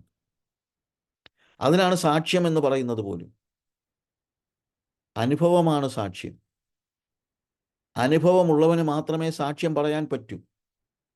Look to him and be radiant. അവങ്കിലേക്ക് നോക്കുക, പ്രകാശിതരായി തീരുക. എങ്ങനെ നിനക്കത് പറയാനുള്ള അവകാശം എന്താ?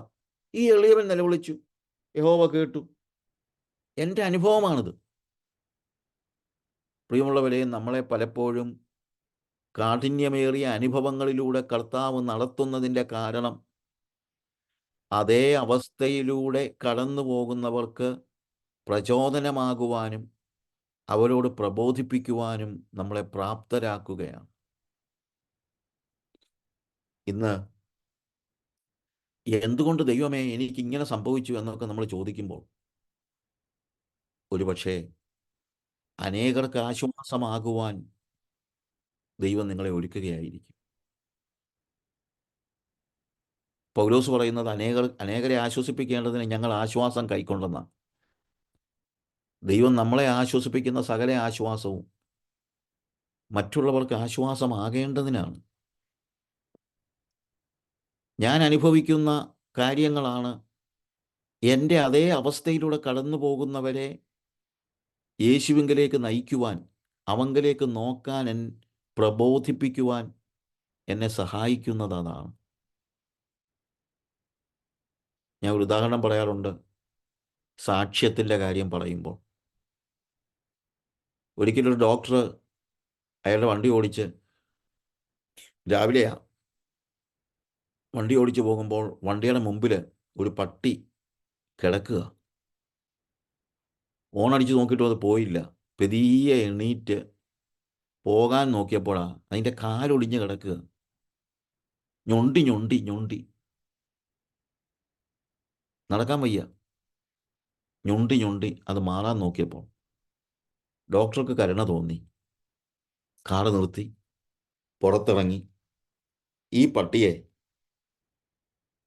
കയ്യിലെടുത്ത് കാറിൻ്റെ ബാക്ക് സീറ്റിലിട്ട് നേരെ ക്ലിനിക്കിലേക്ക് വണ്ടി ഓടിച്ചു പോയി.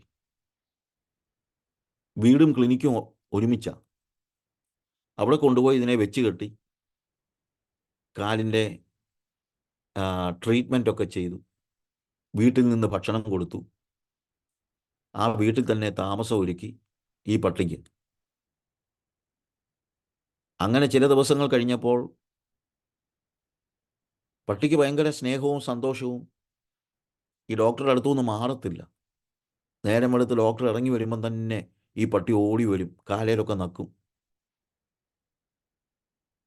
അങ്ങനെ ഈ പട്ടി എല്ലാ രീതിയിലും ഈ ഡോക്ടറുമായിട്ട് അങ്ങ് അടുത്തു.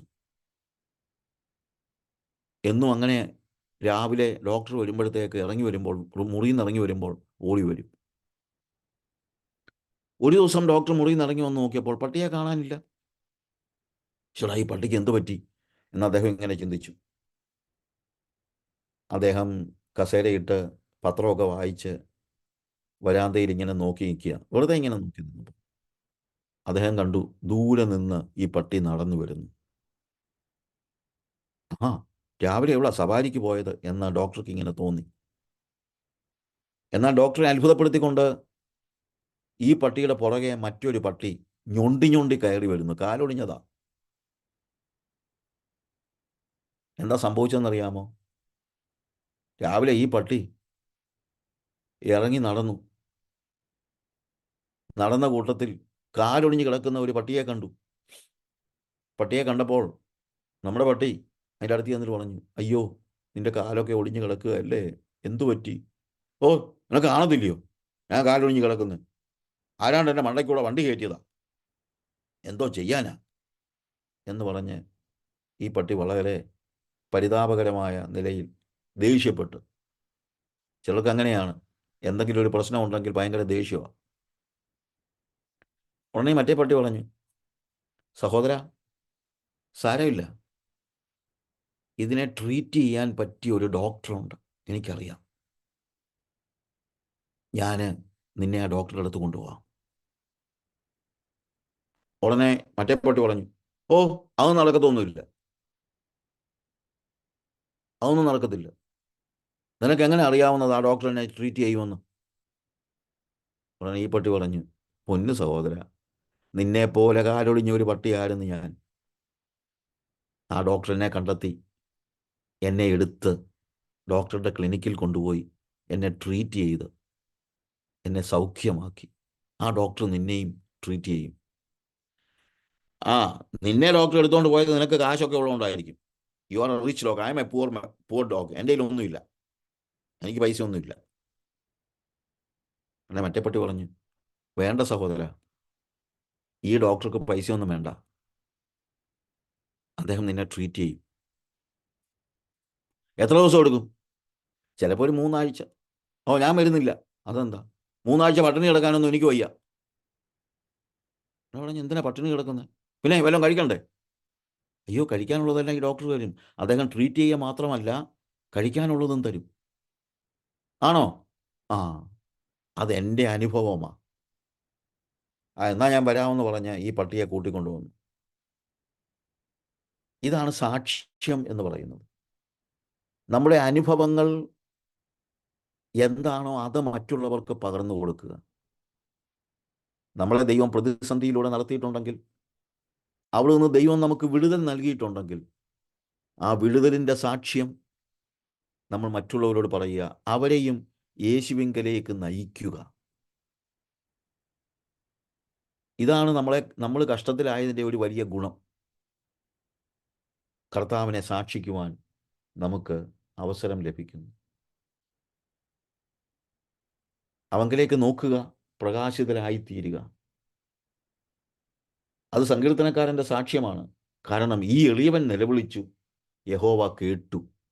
എൻ്റെ അനുഭവമാണെന്നാണ് സങ്കീർത്തനക്കാരൻ പറയുന്നത്. എൻ്റെ സകല കഷ്ടങ്ങളിൽ നിന്നും അവൻ എന്നെ രക്ഷിച്ചു. ഇന്ന് നമ്മുടെ ജീവിതത്തിൽ പ്രതിസന്ധികൾ അനുഭവിക്കുന്ന, പ്രയാസം അനുഭവിക്കുന്ന എന്നെ കേൾക്കുന്ന പ്രിയമുള്ളവരെ, നിങ്ങൾക്ക് പ്രയാസവും പ്രതികൂലവും ഒക്കെ ഉണ്ടായെങ്കിൽ യേശുവിൻ്റെ അടുത്തേക്ക് വരിക. യേശു നിങ്ങളെ തീർച്ചയായും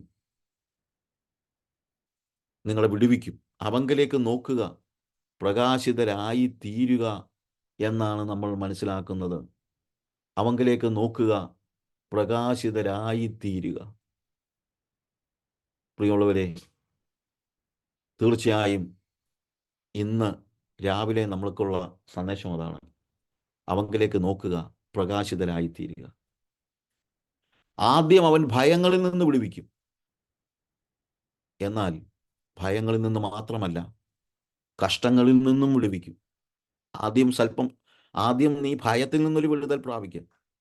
നീ അവനെ ഒന്ന് നോക്ക്. അത് കഴിഞ്ഞാൽ നിന്റെ കഷ്ടങ്ങളിൽ നിന്ന് ദൈവം നിന്നെ വിടുവിക്കുന്നത് നമുക്ക് മനസ്സിലാക്കാനായിട്ട് കഴിയും. പത്രോസിൻ്റെ ഒരു ജീവിതാനുഭവം നമ്മൾ മത്തായിയുടെ സുവിശേഷം 14-ാം അധ്യായത്തിൽ വായിക്കുന്നുണ്ട്.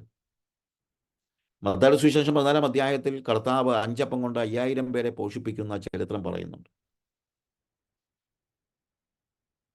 5000, അതിൻ്റെ 21-ാം വാക്യത്തിൽ തിന്നവരോ സ്ത്രീകളെയും പൈതങ്ങളെയും കൂടാതെ ഏകദേശം 5000 പുരുഷന്മാരായിരുന്നു.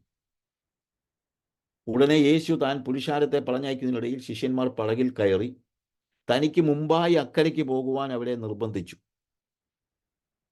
കർത്താവ് പറഞ്ഞു, അവൻ പുരുഷാരത്തെ പറഞ്ഞയച്ചിട്ട് പ്രാർത്ഥിപ്പാൻ തനിയെ മലയിൽ കയറിപ്പോയി. വൈകുന്നേരമായപ്പോൾ ഏകനായി അവിടെ ഇരുന്നു. എന്തോ നമ്മൾ കാണുന്നതെന്നറിയാമോ?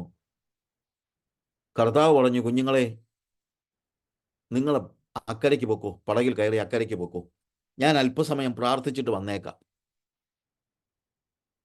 അവരെ നിർബന്ധിച്ചെന്നാണ് പറയുന്നത്. കർത്താവ് പറഞ്ഞിട്ടാണ് അവരെ ഈ പടകിൽ കയറിയത്. കർത്താവ് പറഞ്ഞയച്ചിട്ടാണ് അവർ പടകിൽ യാത്ര ചെയ്യുന്നത്. അനുസരണക്കേട് കാണിച്ചതല്ല. അതാണ് നമുക്ക് മനസ്സിലാക്കാൻ കഴിയുന്നത്. അവർ അനുസരണക്കേട് കാണിച്ചതല്ല. കർത്താവ് പറഞ്ഞയച്ചിട്ട് അവർ അക്കരയ്ക്ക് പോവുകയാണ്. എന്നാൽ 24-ാം വാക്യത്തിൽ നമ്മൾ കാണുന്നത്, പടകോ കരവിട്ട് പല നാഴിക ദൂരത്തായി, കാറ്റ് പ്രതികൂലമാകൊണ്ട് തിരകളാൽ വലഞ്ഞിരുന്നു. പ്രിയമുള്ളവരെ, നമ്മുടെ ജീവിതത്തിൽ സംഭവിക്കുന്ന എല്ലാ പ്രതിസന്ധികളും അനുസരണക്കേടിൻ്റെ ഫലമാകണമെന്നില്ല. ചിലപ്പോൾ കർത്താവിനെ അനുസരിച്ച് യാത്ര ചെയ്യുന്നവരിലും അവരുടെ പടകും ചിലപ്പോൾ തിരകളാൽ വലയുന്നത് നമുക്ക് കാണാൻ കഴിയും. ജീവിതത്തിൽ പ്രതിസന്ധികളും പ്രയാസങ്ങളും ഉള്ളപ്പോൾ ഒറ്റയടിക്ക് പറഞ്ഞേക്കരുത്, അതൊക്കെ അവൻ്റെ തോന്നിവാസം കൊണ്ടാ, അതൊക്കെ അവൻ ദൈവത്തെ വിട്ടു പോകുന്നവർക്ക് മാത്രമല്ല പ്രതികൂലമുള്ളത്. കർത്താവിനെ അനുസരിച്ച് പോകുന്നവർക്കും പ്രതികൂലമുണ്ടാകാം. അതുകൊണ്ട് പ്രിയമുള്ളവരെ, നിങ്ങളൊരു പക്ഷേ പൂർണ്ണമായും ദൈവത്തെ അനുസരിച്ച് ആശ്രയിച്ചു പോകുന്ന വ്യക്തികളാണെങ്കിലും ചിലപ്പോൾ നിങ്ങളുടെ ജീവിതത്തിൽ പ്രതികൂലങ്ങൾ ഉണ്ടാകാം. അതിന് സംശയമില്ല. എന്നാൽ ഇവിടെ നമ്മൾ കാണുന്നതായ കാര്യം എന്താണ്? പടകോ കരവിട്ട് പല നാഴിക ദൂരത്തായി, കാറ്റ് പ്രതികൂലമാകൊണ്ട് തിരകളാൽ വലഞ്ഞിരുന്നു. അവരാകപ്പാടെ പ്രയാസപ്പെടുക, എങ്ങനെ മുന്നോട്ട് പോകും? തിരകളാൽ വലഞ്ഞിരിക്കുന്ന ഒരവസ്ഥ, കാറ്റ് പ്രതികൂലമായിരിക്കുന്ന അവസ്ഥ. ഇന്നെൻ്റെ വാക്കുകളെ കേൾക്കുന്നവർ ഈ അവസ്ഥയിലൂടെ കടന്നു പോകുന്നുണ്ടോ? കാറ്റ് പ്രതികൂലമായ അവസ്ഥ, പ്രതികൂലമായ കാറ്റടിച്ച് തിരകൾ കൊണ്ട് നമ്മുടെ പടക് വലഞ്ഞു പോയിരിക്കുന്ന, മുന്നോട്ട് പോകുവാൻ വയ്യാത്ത, ഇവിടെ തന്നെ മുങ്ങിപ്പോകുമോ എന്ന് സംശയം തോന്നുന്ന രീതിയിൽ, എൻ്റെ ജീവിതം തകർന്നു പോകുമോ എന്ന് സംശയിക്കുന്നവരായ ആളുകളുണ്ടെങ്കിൽ, ഇത് ഞാൻ ദൈവത്തെ വിട്ടിട്ട് പോയിട്ടാണോ എന്ന് സംശയിക്കുന്നവർ, ദൈവത്തെ വിട്ടു പോകരുത്, അത് വേറെ കാര്യം. പക്ഷേ ദൈവത്തെ അനുസരിച്ച് പോകുന്നവർക്കും ചിലപ്പോൾ പ്രതികൂലങ്ങൾ ഉണ്ടാകാം. അതിന് ദൈവത്തിന് ഞാൻ പറഞ്ഞല്ലോ, നമ്മൾ കഷ്ടങ്ങളിലായത് ഒരു പരിധിവരെ കർത്താവിനെ സാക്ഷിക്കുവാൻ അവസരം നമുക്ക് ലഭിച്ചതുപോലെ, ഇവിടെയും പ്രതികൂല സാഹചര്യങ്ങളിലൂടെ നമ്മൾ കടന്നു പോകേണ്ടി വരുമ്പോൾ എപ്പോഴും അത് നമ്മുടെ കുറ്റം കൊണ്ടാണെന്ന് മാത്രം പറഞ്ഞിട്ട് കാര്യമില്ല. പക്ഷേ ജനങ്ങൾ പറയുമായിരിക്കും, അവനെ അനുസരിക്കാതെ പോയതാണ്. നല്ല, കർത്താവ് അവരെ പറഞ്ഞയച്ചതാണ്, എന്നിട്ടും കാറ്റ് പ്രതികൂലമായിരുന്നു.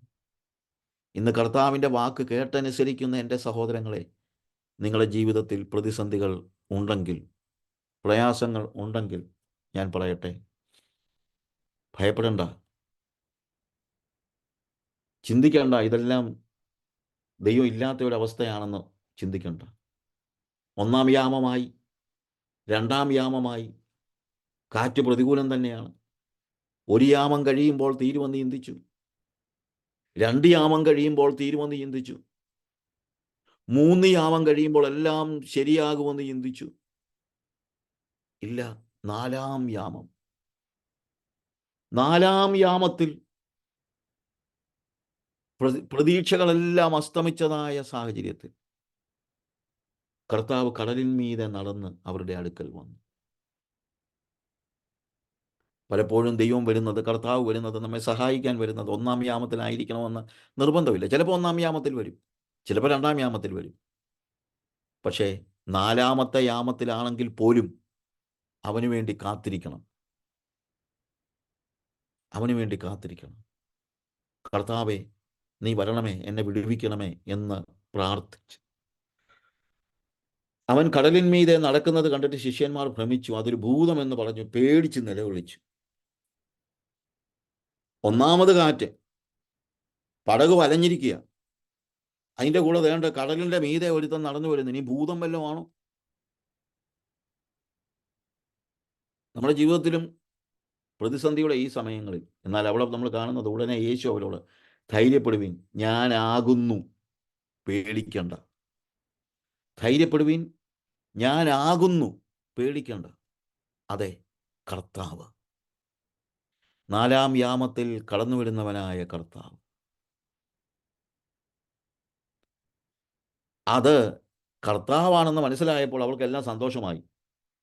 എന്നാലും ഒരു ചെറിയ സംശയം. പത്രോസ് 28-ാമത്തെ വാക്യത്തിൽ, അതിന് പത്രോസ്, കർത്താവേ, നീ ആകുന്നു എങ്കിൽ ഞാൻ വെള്ളത്തിന്മേൽ നിന്റെ അടുക്കൽ വരേണ്ടതിന് കൽപ്പിക്കണമെന്ന് പറഞ്ഞു. ഇഫ് ഇറ്റ് ഈസ് യു, അത് നീയാണോ? നീ ആണെങ്കിൽ ഒരു കാര്യം ചെയ്യ, ഞാൻ അങ്ങോട്ട് നടന്നു വരാൻ എന്നെ ഒന്ന് സഹായിക്കുക. ഈ കടലിൽ മീതെ ഞാനും നടക്കട്ടെ. നീ കടലിൻ്റെ മീതെ നടക്കുകയാണല്ലോ. നീ കടലിൽ മീതെ നടന്ന് ഇങ്ങോട്ട് വരുന്നു, ഞാൻ നടന്ന് അങ്ങോട്ട് വരാം. ആവേശപൂർണമായിട്ട് കടലിൻ്റെ മീതെ നടക്കുവാൻ അവൻ ആഗ്രഹിച്ചു. കർത്താവ് അവനെ ശാസിച്ചു ഒന്നുമില്ല.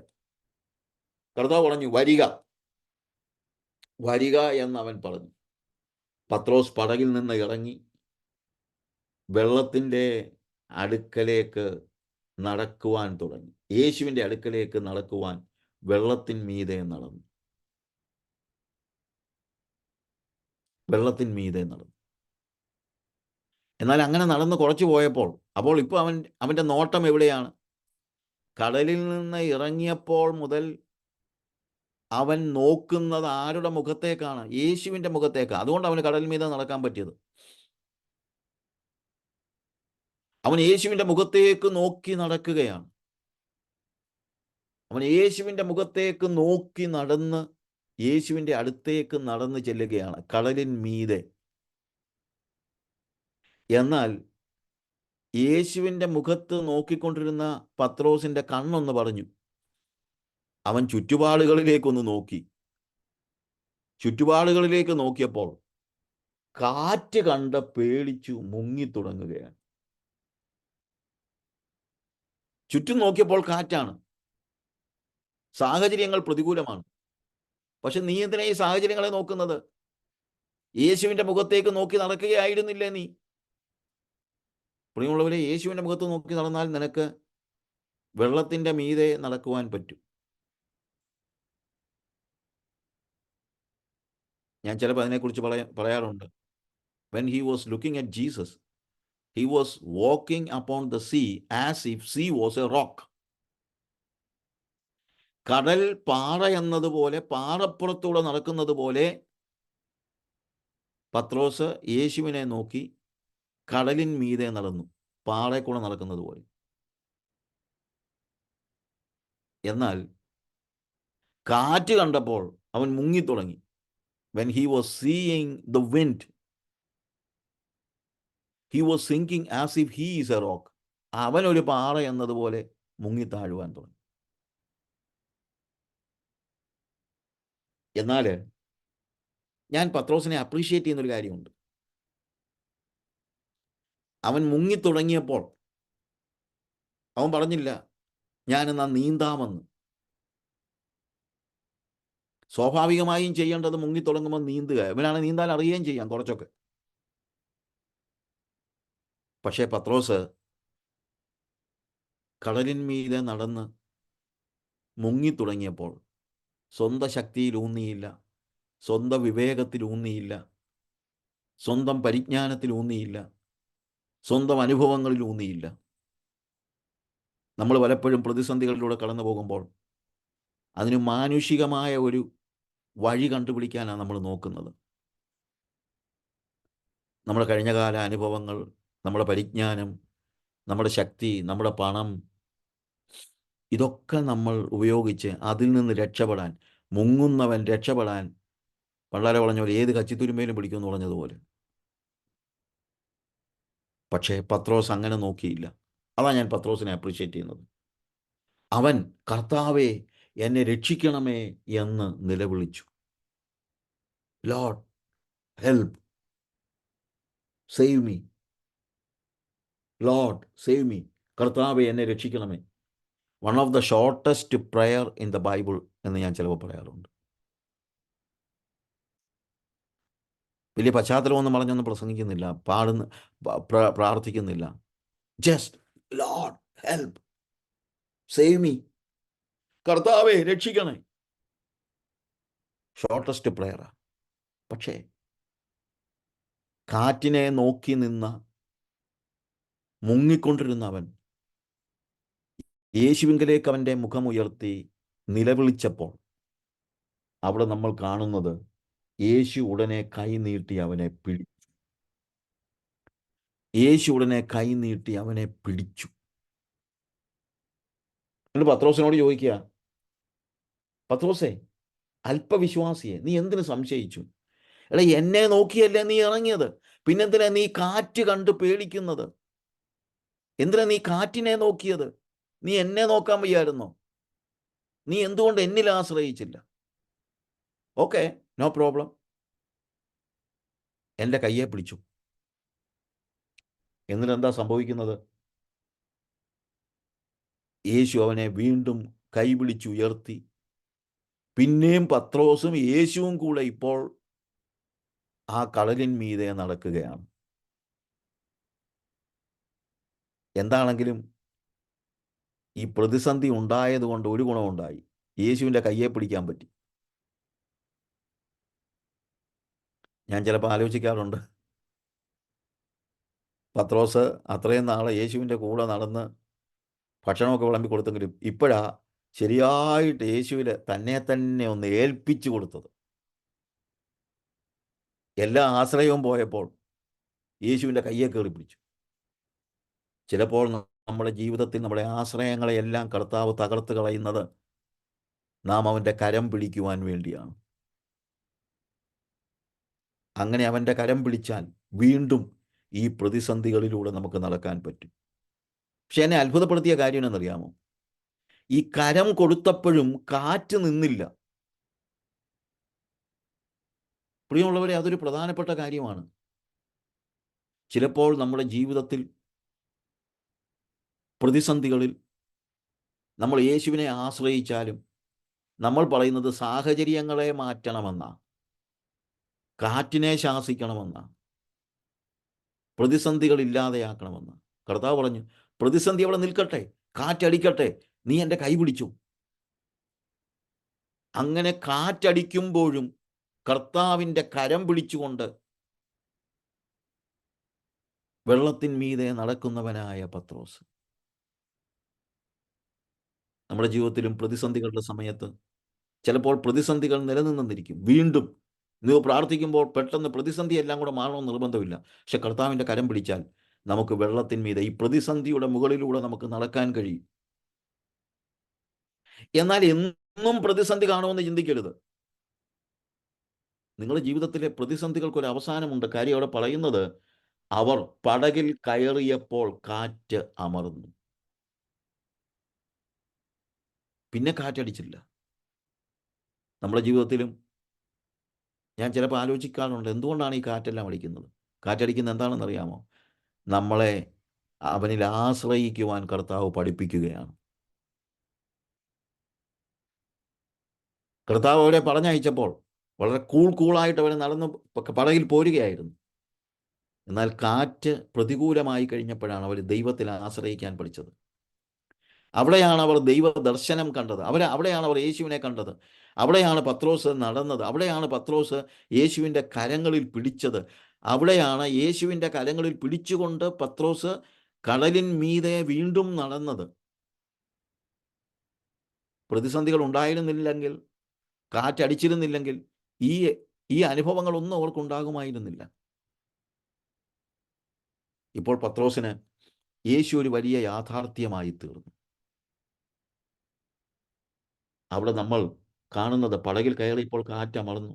പടകിലുള്ളവർ, നീ ദൈവപുത്രൻ സത്യം എന്ന് പറഞ്ഞ് അവനെ നമസ്കരിച്ചു. ഈ സംഭവങ്ങൾ നടന്നതുകൊണ്ട് ദൈവത്തെക്കുറിച്ചൊരു വലിയ വെളിപ്പാട് തൻ്റെ ശിഷ്യന്മാർക്ക് ലഭിക്കുക. Is not an ordinary person, is the son of God. അവൻ ദൈവപുത്രൻ. 5 അപ്പം കൊണ്ട് 5000 പേരെ പോഷിപ്പിച്ചപ്പോഴുണ്ടായ വെളിപ്പാടിനേക്കാൾ വലിയ വെളിപ്പാട് തിരമാലകളാൽ പടക് തകർന്നു പോകുമെന്ന് തോന്നിയ സാഹചര്യത്തിൽ അവിടെ നിന്ന് വിടുതൽ ലഭിച്ചപ്പോൾ അവർക്കുണ്ടായി. നമ്മുടെ ജീവിതത്തിലും ഏറ്റവും വലിയ വെളിപ്പാടുകൾ ഉണ്ടാകുന്നത് നമ്മുടെ സമൃദ്ധിയുടെ കാലയളവിലല്ല. ഏറ്റവും വലിയ വെളിപ്പാടുകൾ ഉണ്ടാകുന്നത് 5 അപ്പം കൊണ്ട് 5000 പേരെ പോഷിപ്പിക്കുന്ന രീതിയിലുള്ള അത്ഭുതങ്ങൾ നടക്കുമ്പോഴല്ല. ഏറ്റവും വലിയ വെളിപ്പാടുകൾ ഉണ്ടാകുന്നത് നമ്മുടെ പ്രതിസന്ധികളുടെ സമയത്താണ്. അപ്പോഴാണ് നമുക്ക് കർത്താവിൻ്റെ കരം പിടിക്കാൻ കഴിയുന്നത്. എന്നാൽ ഒരു കാര്യം, എന്നും കാറ്റടിച്ചുകൊണ്ടിരിക്കുകയില്ല, എന്നും തകർച്ചയായിരിക്കുകയില്ല. നമ്മളെ ചില പാഠങ്ങൾ പഠിപ്പിക്കുവാൻ ചിലപ്പോൾ കർത്താവ് നമ്മുടെ ജീവിതത്തിൽ പ്രതിസന്ധികളൊക്കെ അയച്ചെന്നിരിക്കും. എന്നാൽ അതിനൊരു അന്ത്യമുണ്ട്. അവർ പടകിൽ കയറിയപ്പോൾ കാറ്റ് അമർന്നു. ഇന്നും ഞാൻ നിങ്ങളോട് പറയട്ടെ, പ്രതിസന്ധികൾ, പ്രയാസങ്ങൾ നമുക്ക് എന്തിനാ തന്നിരിക്കുന്നത്? മറ്റൊന്നിനുമല്ല, അവൻ്റെ കരം പിടിക്കാൻ, അവനിൽ ആശ്രയിക്കാൻ, അവൻ്റെ മുഖത്തേക്ക് നോക്കുവാൻ. നമ്മൾ അവൻ്റെ കരം പിടിക്കുമ്പോൾ ഉടനെ തന്നെ കാറ്റ് നിൽക്കണമെന്നില്ല, പക്ഷേ കരം പിടിച്ച് അവനോടുകൂടെ നടക്കുവാൻ നമുക്ക് കഴിയും. എന്നാൽ എന്നും കാറ്റടിച്ചുകൊണ്ടിരിക്കുകയില്ല, എന്നും പ്രതിസന്ധികളിൽ തുടരുകയില്ല. പ്രത്യുത നമുക്ക് മനസ്സിലാക്കാൻ കഴിയുന്നത്, ഈ കാറ്റിനൊരു അന്ത്യമുണ്ട്, ഈ പ്രതിസന്ധികൾക്ക് ഒരു അവസാനമുണ്ട്. ഹല്ലേലൂയ! അവിടെ നമ്മൾ വലിയ വെളിപ്പാട് പ്രാപിക്കുകയാണ്. ഈ പ്രതിസന്ധികളിലൂടെ നമ്മൾ പ്രാപിച്ച വെളിപ്പാട്. ഒരു നിമിഷം നമുക്ക് കണ്ണുകളെ അടയ്ക്കാം, പ്രാർത്ഥിക്കാം. സ്വർഗീയ പിതാവേ, നിന്നെക്കുറിച്ച് പല കാര്യങ്ങൾ ഞങ്ങൾ അറിയുകയും അനുഭവിക്കുകയും എല്ലാം ചെയ്യുന്നുണ്ട്. എന്നാൽ ചിലപ്പോൾ പ്രതിസന്ധികൾ ഉണ്ടാകുമ്പോൾ ഞങ്ങൾ ചുറ്റുപാടുകളിലേക്ക് നോക്കി ഭീതിതരായിത്തീരുന്നത് ഞങ്ങളോട് ക്ഷമിക്കണം. പകരം നിങ്കലേക്ക് നോക്കി ഞങ്ങളുടെ മുഖം പ്രകാശിക്കുവാൻ, ഞങ്ങളുടെ ഭയങ്ങളിൽ നിന്ന് വിടുതൽ പ്രാപിക്കുവാൻ, ഭയത്തിൽ നിന്ന് മാത്രമല്ല കഷ്ടങ്ങളിൽ നിന്ന് വിടുതൽ പ്രാപിക്കുവാൻ നീ ഞങ്ങളെ സഹായിക്കണമേ. നീ പറഞ്ഞു വിട്ടാലും ചിലപ്പോൾ പടകിൽ കാറ്റടിച്ചെന്നിരിക്കും എന്ന് ഞങ്ങൾ മനസ്സിലാകുന്നു. അനുസരണക്കേടുകൊണ്ട് മാത്രമല്ല കർത്താവേ, ഏറ്റവും അത്ഭുതകരമായ നിലയിൽ ഒരു വലിയ വിടുതൽ നീ ഞങ്ങളുടെ ജീവിതത്തിൽ നൽകണമേ. നിന്റെ കരം പിടിക്കുവാൻ ഞങ്ങളെ നീ പ്രാപ്തമാക്കണമേ. ദൈവ സാന്നിധ്യം കൊണ്ട് നിറയ്ക്കണമേ. നിന്റെ കരം പിടിച്ച് കടലിൻ മീതെ നടക്കുവാൻ നീ സഹായിക്കണമേ. എന്നാൽ ആത്യന്തികമായി കർത്താവേ, ഞങ്ങളുടെ പ്രതിസന്ധികൾ എന്നും നീണ്ടുകൊണ്ടിരിക്കുകയില്ലല്ലോ. ഒരു വിടുതൽ ഞങ്ങൾക്കുണ്ട് എന്ന് ഞങ്ങൾ അറിയുന്നു. അത് ഞങ്ങൾക്ക് നൽകണമേ. ഞങ്ങളോടൊപ്പം പ്രാർത്ഥിക്കുന്ന എല്ലാവരോടും നീ കരുണ കാണിക്കണമേ. യേശുവിൻ്റെ നാമത്തിൽ തന്നെ. ആമേൻ. ആമേൻ. സ്തോത്രം. നാമം